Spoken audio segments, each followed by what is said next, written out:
Biye tene octobre kalo kile tan samba fila ani mugan fila ni y'a ka dɔnkibaru waati sele bi dɔnkibaru kɔnɔna la Mali finitigilakaw ka ɲɛmaaso n'o ye chef d'état major ye olu ye laseli 59 min kɛ an bɛna an da don la an ka walawalali kɔnɔna la ka fara o kan an ka ɲininikɛlaw olu bɔra ka taa min bɛ tali kɛ kuranɛ durusi la o baara min kɛla bogotigi caman yɛrɛ kɔni fɛ Mali yɛrɛ kɔni kɔnɔ ayiwa olu ka baara kuncɛw olu kɛra palais de la culture la an bɛna an da don o fana la ka fara o kan Mali ɲɛmaayaso n'o o ye présidence ye kɛrɛnkɛrɛnnen la ka taa jamana ɲɛmɔgɔ yɛrɛ kɔni ale masurunyalamaw ayiwa fo ka taa se maa minnu n'o olu y'a ka conseil spécial ye ayiwa i b'a ye k'a fɔ wulikajɔ kɛra ni kɛnɛya mobiliw ye n'a bɛ tali kɛ ambulance la ka di Mali yɛrɛ kɔni n'o o ye marabolo fɔlɔ Kayi ayiwa o dɔgɔtɔrɔ kɛnɛyasow ma ka fara o kan an bɛ taa an ka jamana kɔ kan kunnafoni min n'a y'olu sɔrɔ ka sɔrɔ k'o da olu kan an bɛ bɛɛ lajɛlen fo ka bɛɛ lajɛlen waleɲuman dɔn.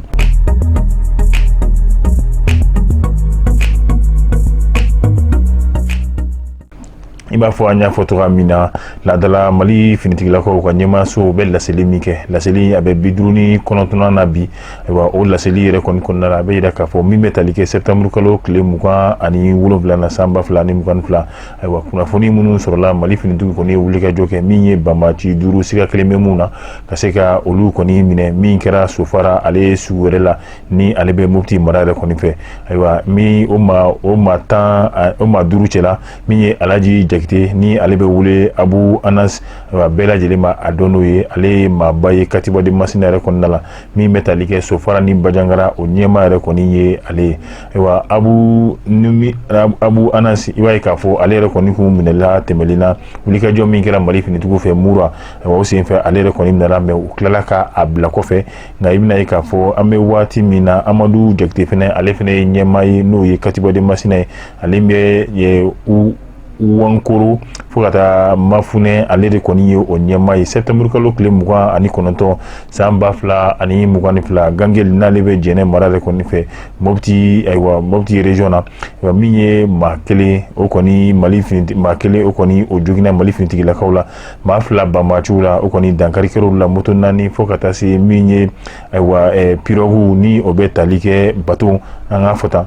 o kelen o kɔni o sɔrɔla banbaaciw kɔ ani u ka sigida dɔ bɛ yen nɔ banbaaciw dagalen bɛ yɔrɔ min na ka se ka tiɲɛni kɔni don yen nɔ moto 2 o sɔrɔlu kɔ ale ni kɛlɛkɛminɛ yɛrɛ kɔni caman fo ka taa se chargeur ma kɛrɛnkɛrɛnnenya la PM ale ni taliki waliki o n'a ɲɔgɔnna si caman ani bololafɛn wɛrɛ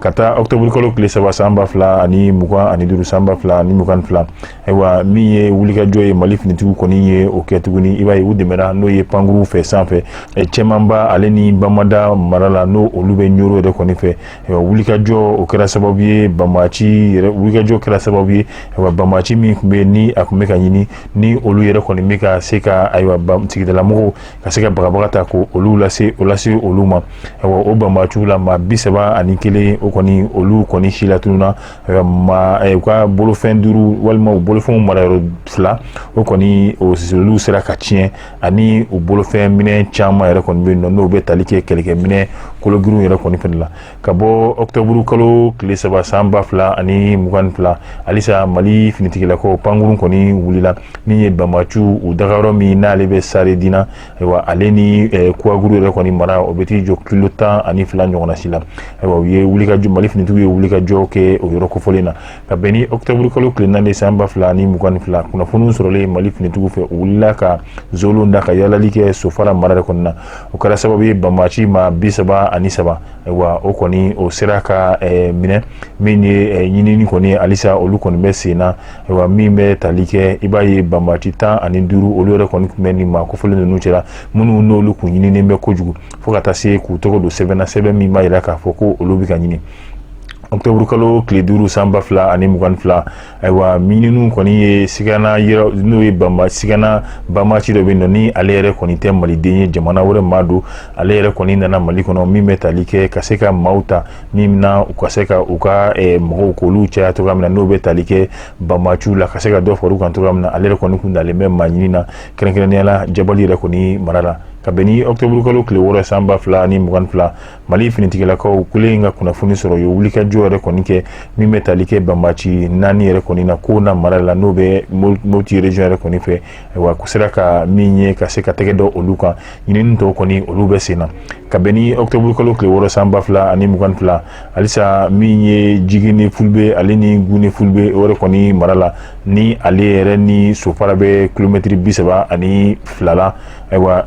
n'o ye Katiba di Masina ma olu dagayɔrɔ min kɔni kun bɛ yen nɔ ayiwa gɛlɛya kɔni donna la yen yɔrɔ kofɔlen na o wuli ka jɔ senfɛ banbaci caman o kɔni o minɛra min bɛ tali kɛ o bolo mobili la ani u ka mugujugu ninnu fo ka taa se batiri ale ni a ɲɔgɔnna si caman ani n'u bɛ minɛ mun n'olu kɛ ka mugujugu ninnu dilan ayiwa o caman yɛrɛ kɔni sɔrɔ olu kɔ halisa octobre kelen na n'o o bɛ bɛn a tile 6 ma san 2022 Mali finitigilakaw olu ka wulikajɔ min kɛra ni o bɛ tali kɛ Mopti yɛrɛ kɔni sugu la n'o o bɛ dɔgɔkun sugu min bɛ jɔ ayiwa ka dabɔ sɔgɔmafɛ nɛgɛ 8h la ka na bila 14h tɛmɛlen ni miniti 20 ye u kɔni sigannamɔgɔ maa 15 tɛgɛ dara o kan halisa an bɛ to opération Maliko yɛrɛ kɔni kɔnɔna la n'an bɛ taa n'o ye kɔrɔnfɛla la halisa i b'a ye Mali finitigiw ka bɛn ni septembre kalo tile 26 ye san 2022 o kɔni ye pankuru ye ayiwa mugujugu kɔni fili n'o kɛra Tesiti yɛrɛ mara yɛrɛ kɔni na ni a bɛ tali kɛ Tesiti dafɛla la o senfɛ o kɛra sababu ye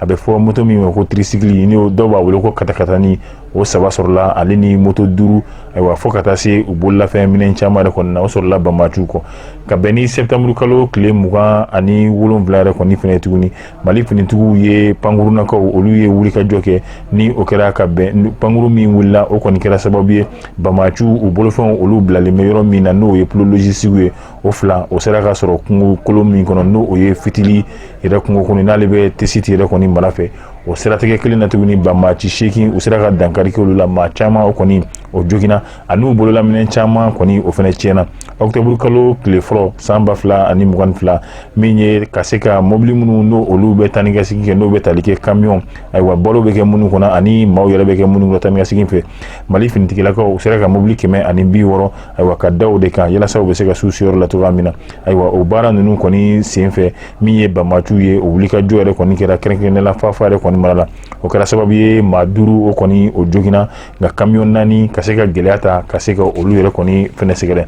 ka bɔ ye halisa min ye octobre kalo tile 3 ka taa tile 5 la san 2022 Mali finitigilakaw kɔni ye yaala kɛ yaala min n'o kɛra Djibok yɛrɛ kɔni mara la a kun ye mun ye ka se ka malidenw k'u hakili sigi min ye ka se ka yirula k'a fɔ olu kɔni b'u kɛrɛfɛ waati bɛɛ lajɛlen na nin wulikajɔ in o kɛra Mali finitigiw ale ni jamanaden Nanama Sumaworo nin kɛra olu de fɛ Djibok Gawo yɛrɛ kɔni mara la ka bɛn ni octobre kalo tile 5 san 2022 Mali finitigilakaw yaasa ka se ka min ye k'u kolo don halisa ayiwa tiɲɛni min kun kɛra Gawo yɛrɛ kɔni aéroport la ni o bɛ tali kɛ Mali avion min kɔni kun ye crash kɛ n'ale kun binna n'a bɛ fɔ Sukuya 25 ayiwa i b'a ye k'a fɔ ni ale yɛrɛ kɔni kun bɛ yaasa kolodonni yɛrɛ sira fɛ ani ka se ka jamanadenw yɛrɛ kɔni hakili sigi nka baaraw bɛ sen na yaasa fɛɛrɛw bɛ se ka tigɛ min ye ka se ka yɔrɔ kofɔlen k'a bila sen kelen ka cogoya min na ayiwa walima fɔ cogoya wɛrɛ la ka se ka yɔrɔ kofɔlen ayiwa laɲini ye min ye olu ka se ka kɛ pankuru jigi kɛnɛ ye kan cogoya min na ka bɛn ni octobre kalo tile 6 san 2022 Mali finitigilakaw u ye yaala kɛ min bɛ tali kɛ tuguni hakilisigila ka ɲɛsin jamanadenw yɛrɛ kɔni ma min kɛra n'o ye Mɛnaka yɛrɛ kɔni mara la kilomɛtiri 20 o de bɛ ani Mɛnaka ni ɲɔgɔn cɛ ka b'o la min ye octobre kalo tile 7 san 2022 Mali finitigilakaw kunnafoni yɛrɛ kɔni sɔrɔlen u ye wulikajɔ kɛ o kɛra sababu ye banbaci maa 1 ni ale yɛrɛ kɔni tɛ maliden ye dunan do ka se ka o kɔni o minɛ ɲininkali tɛ o kɔni bɛ sen na ka bɔ yen an bɛ taa Kayakan fɛ octobre kalo tile 4 san 2022 Mali finitigilakaw u ye wulikajɔ kɛ halisa u sera ka min ye banbaciw ayiwa o caman banbaciw dɔw kɔni minɛra ani u dagayɔrɔ min yɛrɛ kɔni bɛ banbaci dɔw minɛra ni kɛrɛnkɛrɛnnenya la maa min do ale yɛrɛ ye logicien n'ale b'u ka bomjugu n'u ka mugujugu olu yɛrɛ kɔni dilan ale bɛ Kucala yɛrɛ kɔni mara la ka bɔ yen octobre kalo tile 6 san 2022 ni mugan fila ayiwa wulikajɔ yaasa halisa ka se ka jamanadenw k'u hakili sigi baara minnu bɛ ka kɛ min bɛ tali kɛ dugu min bɛ n'o o ye Tuminabugu ni ale yɛrɛ bɛ Kati mara yɛrɛ kɔni fɛ Zolendaw ni wulikajɔ yɛrɛ kɔni kɛra yen nɔ yaasa ka se ka jamanadenw k'u hakili sigi octobre kalo tile 7 san 2022 ayiwa a yira k'a fɔ min ye banbaaciw u ka mugujugu min bɛ n'a bɛ fɔ o ma ko engin explosif ayiwa o fila yɛrɛ kɔni yera ni finitigilakaw olu kɔni ye o kɔni ka a tiɲɛ o bɛ tali kɛ kilomɛtiri 700 min b'a ni Gire cɛ Gire yɛrɛ bɛ Nara yɛrɛ kɔni mara yɛrɛ kɔni fɛ halisa ɲininiw bɛ sen na min ye Murujan Kalabu olu yɛrɛ kɔni mara la yaasa ka se ka banbaaciw kɛrɛnkɛrɛnnenya la minnu b'u ka mugujugu ninnu k'olu labɛn cogoya min na ayiwa kɛrɛnkɛrɛnnenya la Nara ni kɛwale kɔni ale sira kan min n'o kɛra ka bɛn octobre kalo tile 2 san 2022 ayiwa Mali finitigilakaw u ka ɲɛmaayaso min ye état major général ye a kɔni ye malidenw ale ni diɲɛma bɛɛ lajɛlen hakili jigi k'a fɔ ko Mali finitigilakaw olu ka baara tɛ dɔwɛrɛ ye min ye ka se ka basigi k'o nati Mali jamana yɛrɛ kɔnɔ ka jamanadenw olu bolofɛnw ka se ka olu yɛrɛ kɔni ayiwa lakana cogoya min na halisa a y'a d'a kan min ye jamanadenw ye ayiwa halisa an ka an yɛrɛ minɛ ayiwa ani ka hakiliw k'olu jɔ ka ɲa ayiwa kunnafoni langolo minnu n'o olu bɛ carila an kana hakili ta nin baara ninnu fɛ ayiwa k'u bɛ ladɔnnali kɛ k'a fɔ ko Mali finitigilakaw baara fɛn fɛn b'u la ayiwa u b'a bɛɛ lajɛlen kɛ k'u hakili to adamadenya hakɛ a kelen kelen a bɛɛ lajɛlen kɔnɔna ka b'o la an bɛ taa i na komi an y'a fɔ cogoya min na Palais de la Culture la min ni a bɛ tali kɛ kalanso la kalanso min n'o o ye durusilikɛ yɔrɔ ye ayiwa min n'a tɔgɔ yɛrɛ kɔni dalen bɛ Centre Asia Batu Muzahim ayiwa i b'a ye kalanden musoman min kɔni bɛ yen olu kɔni ye kuranɛ yɛrɛ kɔni durusi ayiwa nin ye a bɔko 9nan yɛrɛ kɔni ye bɔko 9nan maaw olu kɛlen bɛ ka u ka ko yɛrɛ k'a bɛɛ lajɛlen ka tɔgɔ da maa min na o de ye Alaji Baba Magane ayiwa nin kɛnɛ yɛrɛ kɔni kan min ye anw ka ɲininikɛla ye kɛrɛnkɛrɛnnenya la Salifu Tarawele ale taara nin kɛnɛ in kan yaasa ka se ka ja ni kumakan dɔw k'olu sɔrɔ ayiwa Yeli Vision yɛrɛ kɔni tɔgɔ la Dumasi don octobre kalo tile 9 san 2022 fɛn min Centre Asia Bintu Muzahim i n'a fɔ ladala u bɛ deli ka musomaninw fara ɲɔgɔn kan san o san k'u kalan kuranɛ durusi cogo ɲuman na o baara kuncɛw de kɔnɔna na u ye lajɛrɛba kɛ Dumasi n'o kɛra Palais de la Culture Amadu Ampateba la o kɔnɔna na u ye wele bila mɔgɔba caman ma fɛn min ye den masaw ka taa bila communisangi mɛriw ani wele bilala mɔgɔba caman ma kɛnɛ nin kɔnɔna na sa mɔgɔba caman kumana fɛn min ye den masaw fɔ ka taa se mɔgɔba welelen minnu ma olu caman kumana o kɔfɛ u ka bogotigini minnu bɛ yen u ye micro d'olu ma olu kana démonstration bɔ ka yira mɔgɔw la kuranɛ kalancogo la fɛn min ye sura damadɔ ye k'olu kalan jama ɲɛfɛ A'udhu billahi minash shaitanir rajim wa huwa alladhi khalaqa minal ma'i basharan faja'alahu nasaban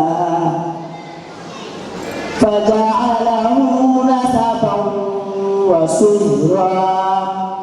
wa kana rabbuka qadira ويعبدون من دون الله ما لا ينفعهم ولا يضرهم وكان الكافر على ربه ظهيرا أعوذ بالله من الشيطان الرجيم مثل الذين اتخذوا من دون الله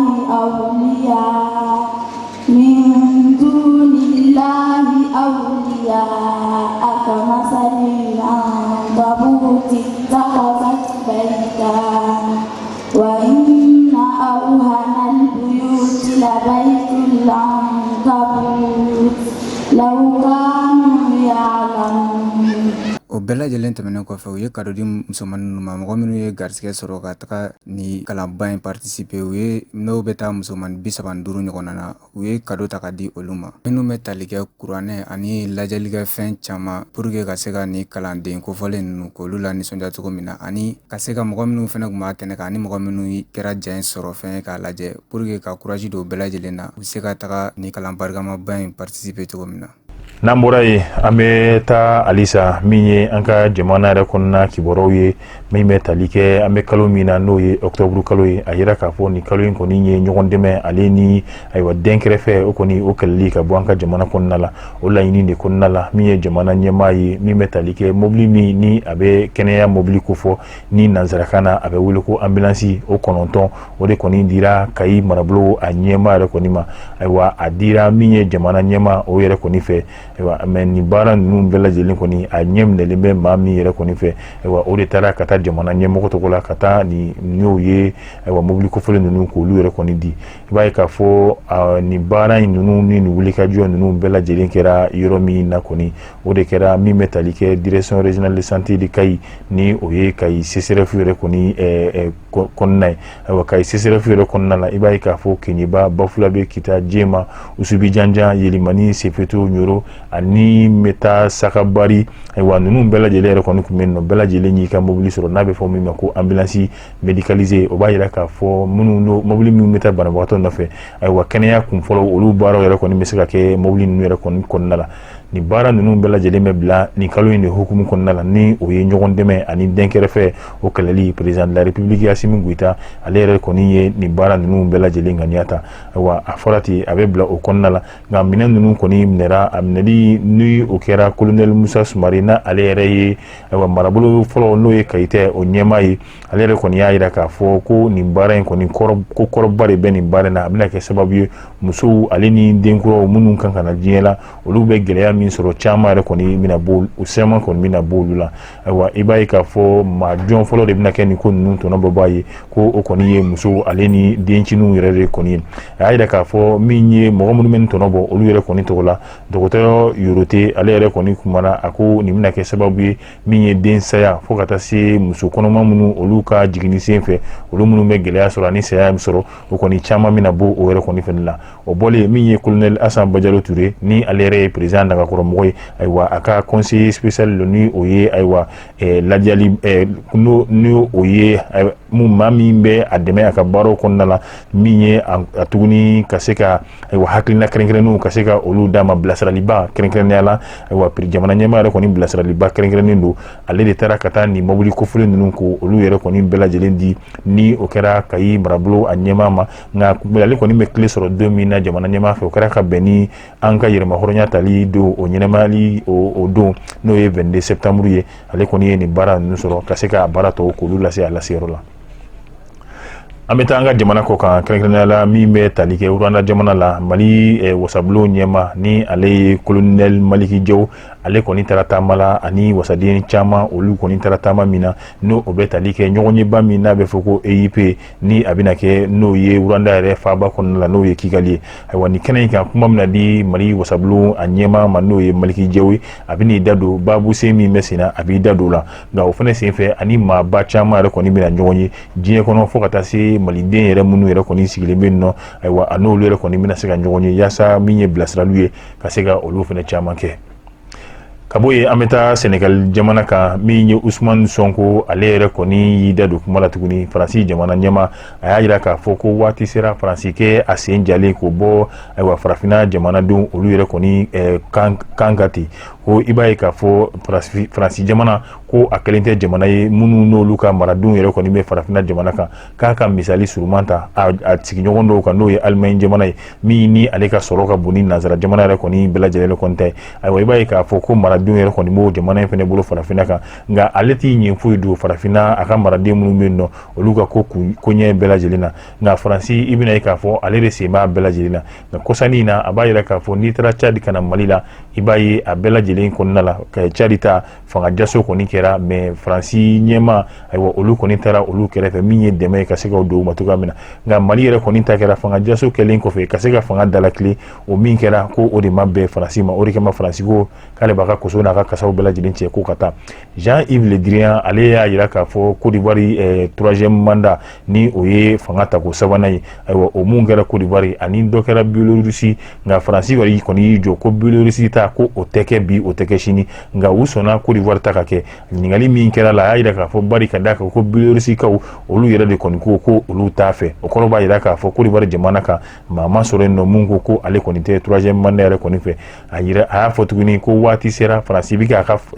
ɲɛmaa minnu jagoya anw kan ko waati sera se Faransi ko olu dabila anw yɛrɛ bɛ se k'an ka ɲɛmaaw sugandi an yɛrɛ ko n'i ye Sénégal yɛrɛ ta k'ale maa min kan ka kɛ Sénégal ɲɛmaa ye kalafili nata ninnu na ko olu dɔnna ka ban o baaraw yɛrɛ o labɛn bɛ ka kɛ Faransi yɛrɛ kɔni fɛ ayiwa ko waati yɛrɛ kɔni sera Faransi ka nɛnfilanitigiya ko ka se ka o dabila farafinna jamana ninnu kelen bɛɛ lajɛlen kan an bɛ bɔ yen ka taa Côte d'Ivoire minnu ni a bɛ fɔ olu ma ko dɔgɔtɔrɔw ni olu ye kalanjan kɛ Côte d'Ivoire jamana kan a maa caman olu de kɔni bɛ u wulila ka se ka sirabaw minɛ ka dugu kɔnɔna minɛ min y'u ka nisɔngoya ye ka se ka o jira kɛrɛnkɛrɛnnenya la minisiri min ni ale ka baara bɛnnen bɛ ayiwa nin ko ninnu bɛɛ lajɛlen ma sanfɛ kalanko fo ka taa se kɛnɛyako ni dɔgɔtɔrɔw yɛrɛ ka ko bɛɛ lajɛlen ɲɛnabɔli ma olu kɔni y'a laɲini n'a bɛ tali kɛ Adama Jawara la k'a ka se ka ayiwa baara yɔrɔ in k'a bila bari laɲini min n'o kɛra ka se ka baara k'a di dɔgɔtɔrɔ ninnu ma ko halisa laɲini ninnu kɔni olu ma sabati o kama olu bɔra bi yaasa ka se k'a fɔ a ɲɛna a ka baara bila bari k'a dɛsɛra ni fana bɛ dan sigi an ka bi kunnafoni sɔrɔlu na ayiwa an b'a fɔ tuguɲɔgɔn min n'a b'o kɛla ni anw ye a ka se ka olu jidi ja ninnu ka se k'u cari diɲɛmaa ka kunnafoni sɔrɔ n b'a fɔ a k'an bɛn diɲɛ waati wɛrɛ